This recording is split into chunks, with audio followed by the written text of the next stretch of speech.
it just sucks, but it's a game, man. You gotta get on to the next one and be ready to, outdo what you just did. So, that's Billy's decision. He gotta lay with it, Do I agree with it? No. I can go out there and still be me, even if I miss some shots, but it's his decision. You can't put a finger on why we're coming out slow. In order to bring you guys this video, a lot had to go right. Unfortunately, ever since I checked into my hotel at Dubai, nothing's gone right so far. Everything from my camera quality for the computer that I just purchased and the camera that I just purchased for this trip, to the internet being really freaking slow, to keeping my editor up way longer than I ever would want to, nothing's gone right. But here we are. We're always going to do everything we possibly can to bring you guys content whenever we feel like there's a good story. So before we get to the content, make sure you drop a like, subscribe, and turn on our notifications to help the channel grow. And if you want to keep up to date with my travels over the next 3 weeks, I'm hitting Dubai, then Turkey, then Israel. Make sure you're followed on Instagram and Twitter as well. Now that we get all that out of the way, cue the intro.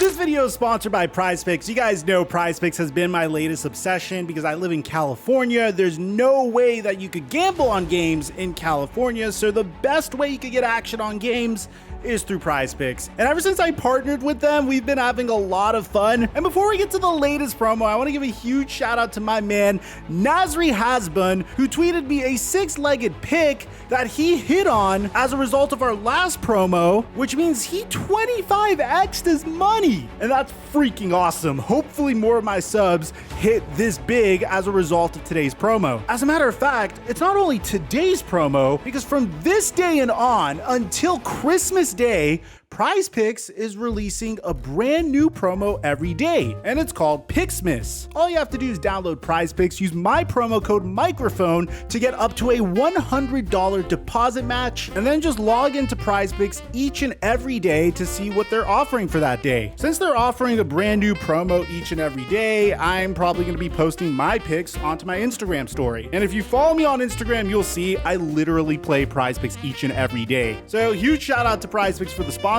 Make sure you sign up with my promo code microphone or the link in the description down below. And thank you, PrizePicks, for the sponsor. Mic check 1 2 1 2. What's going on, everybody? I have been awake for the past 32 hours. I am just really excited to bring you guys the story because it's a juicy one today. The Chicago Bulls were last year's surprise team from the Eastern Conference after being very aggressive for the past 2 years. Including the Nikola Vucevic trade from a couple years ago, all the way down to signing Lonzo Ball in the offseason, signing DeMar DeRozan in the offseason. And bear in mind, in the very beginning, DeMar DeRozan actually looked like an MVP candidate during the 2020 to 2021 season. This team did everything they possibly could to put a contender in front of Chicago Bulls fans as soon as possible. When you throw in Zach Lavine into the mix, then it creates a situation where you could see some pretty exciting basketball. Unfortunately, nothing has gone according to plan for the Chicago Bulls so far. We've already made videos on the Lonzo Ball injury that has been very unfortunate. He hasn't been able to play basketball for the past year. That was following an injury that was supposed to sideline him only for a couple of months. We thought that he was going to be back at the beginning of this year for sure, and the future for his injury is already looking murky. But on top of that, following a fairly promising debut of this brand new core that features DeMar DeRozan, Lonzo Ball, that would team up with existing Chicago Bulls players like Nikola Vucevic and Zach Lavine, this year was supposed to be the year where the Chicago Bulls took the next step. Unfortunately for the Bulls, nothing of the sort has happened so far. The Chicago Bulls currently have 11 wins and 18 losses, which is good enough to be 11th in the Eastern Conference. To give you an idea, the Los Angeles Lakers have more wins and less losses than the Chicago Bulls do. And when you're in a situation like that, I don't think it's a bold take to suggest that the Chicago Bulls might be be in some trouble. So check this out. We have an article from Shams Charania and Darnell Mayberry of The Athletic, two individuals that we trust very, very much so on this channel, that the Chicago Bulls struggles include managing on-court disconnect between Zach Lavine and DeMar DeRozan, according to sources. So it seems like the Chicago Bulls are having trouble managing their old or their existing franchise cornerstone in Zach Lavine, alongside with a fresh infusion of talent in a player like DeMar DeRozan. So this article starts out with saying, with two 2022 All-Stars in Zach Lavine and DeMar DeRozan and former All-Star center Nikola Vucevic, the Chicago Bulls had hoped to be a serious contender in the Eastern Conference and build upon their number 6 seed finish from last season. But as the season has gone on, with the Chicago Bulls now sitting at a disappointing 11-18, and while playing without their star point guard Lonzo Ball due to a lingering knee injury, serious questions have arisen within the locker room about whether their two-star wings can click together at a high level on the court this season and beyond. This is stuff that we've been hearing a little bit about throughout the season in regards to the Chicago Bulls might entertain moving on from Zach Lavine, considering how Zach Lavine and DeMar DeRozan have struggled to coexist so far. Now bear in mind, Zach Lavine is in his late 20s, whereas DeMar DeRozan, on the other hand, is 33 years old. There's a 6-year difference between the two, and I don't mean any disrespect to DeRozan at all whatsoever. He played really, really well last year, averaging 28 points per game. It was something that we weren't expecting, shooting 35% from 3, which is the highest percentage of his entire career, is something that nobody expected either. And the hope was that once Zach Lavine returned, there would be a means for these two to get along with one another, because at the end of the day, these are the Chicago Bulls' best players. And while Zach Lavine's numbers kind of dwindled so far in comparison to last year, it's not by much. They are both still very highly productive players, both of them. Now, the article continues to say that the Chicago Bulls have held multiple team meetings to try to work out their issues, and that has included one-on-one face-to-face sit-downs between DeMar DeRozan and Zach Lavine, according to team and legal sources who were granted anonymity because they are not authorized to speak publicly on team dynamics. Now, DeRozan and Lavine have always had a strong mutual respect for one another. Only 10 months ago, over All-Star Weekend in Cleveland, the Stars proclaimed themselves as the NBA's best duo. They maintain a good personal relationship, but their meetings have not led to good in-game results so far, with a level of on-court stylistic tension simply festering throughout the season and being magnified due to the win-loss record. Now, according to Zach Lavine, this is all normal, and at face value, I would actually have to agree with him. This is just stuff that a team goes through, especially when you haven't had that many games together and when you lose one of your core components of your team. But what has been grabbing headlines is what comes later on in this article. So Zach Lavine would say, I think everybody goes through ups and downs, just like every team does. Obviously, if we're not winning games, not everybody's going to be happy. It's not going to look as good as it was before. It's all glitter and show when you're winning games. But when you're losing games and you're trying to do the same thing, it's turmoil. Everybody has their right to their own opinion. For me, I keep my head down. I work on my game and try to help my team. I help try to lead the team. That's where I stand. I just try to take it day by day and evaluate how we're doing. That all sounds fine and dandy. That all sounds like part of building a team. The more concerning thing is what comes later in this article, because according to The Athletic, and bear in mind, man, this is Shams Charania, he doesn't mess around, there are multiple league sources and sources close to the organization that say Zach Lavine and the Chicago Bulls are not seeing eye to eye. Over the past few weeks, there's been a palpable feeling across various parts of the franchise of a disconnect over Lavine's situation in Chicago. All of this has been happening while Lavine is in the first season of a $215 million max deal for 5 years that was signed this past summer. There's a certain level of frustration and people trying to figure out what we can do to help right the ship. I think with the players that we have, we try to put it on each other to right the ship. We have those type of guys, those types of mentalities where each of us have been number one options on a team before, and then we all come together collectively. It's not going to take one person, it's going to take all of us as a unit. I think that's what guys are trying to figure out, how to help the group. As the saying goes, winning cures all, and a year ago, DeRozan, Lavine, and the Bulls were clicking on all cylinders while the Boston Celtics were struggling to find their way, and their roles appear reversed a year later. Now, in addition to this, it seems like there's skepticism in regards to Billy Donovan, the head coach, and the coaching staff as well. Check this out. The article suggests that in the third season of Billy Donovan's tenure, there's been increased skepticism within the locker room about the head coach and the coaching staff. For Donovan, the challenge of optimizing DeRozan and Lavine together through a balance of execution, accountability, and cooperation looms large. charge, Donovan's job is currently safe. However, as The Athletic reported, that he signed a multi-year contract extension before the start of the season. Now, in addition to this Athletic article, there's a heated exchange with Zach Lavine and the Chicago Bulls during their game versus the Minnesota Timberwolves, in which they would lose. Check this out. According to Casey Johnson of NBC Sports Chicago, during the Chicago Bulls 150-136 loss to the Minnesota Timberwolves on Sunday, multiple teammates directed frustration at Zach Lavine during a strong exchange at halftime. Casey Johnson asked Bulls head coach Billy Donovan about the confrontation, and he said confrontation is healthy and that players holding each other accountable is a good thing. Now, this comes right after the article that I told you about from Shams Charania and Darnell Mayberry. According to Joe Cowley, another confrontation occurred after the game. The Athletic added in its report that there's a palpable feeling across various parts of the franchise of a disconnect over Zach Lavine's situation in Chicago. If you're a Bulls fan, obviously this is concerning, and there's a lot of questions you need to ask yourself. You have a lot invested in this team that has only won 11 games and has lost 18 games so far. Clearly not what you were hoping for when you gave Zach Lavine the extension that he had, when you paid Lonzo Ball the amount that you did, when you gave up the amount of capital that you did for Nikola Vucevic. Bear in mind, the Chicago Bulls are severely restricted when it comes to the NBA draft as a result of that trade at the trade deadline a couple of years ago. And these weren't necessarily bad moves. These were moves from a fan base that really wanted to see a team begin to compete at this point. And they clearly had a great player to build around in Zach Lavine. Lonzo Ball is a great addition to the team. I mean, DeMar DeRozan and Lonzo Ball were succeeding really well when they were playing together last year. So it's not like you have a front office that isn't making the right decisions. It's just sometimes you have bad luck in these situations with these decisions. I wonder if Lonzo Ball was playing, would you see a much improved Chicago Bulls team? Do you think there are other factors at play?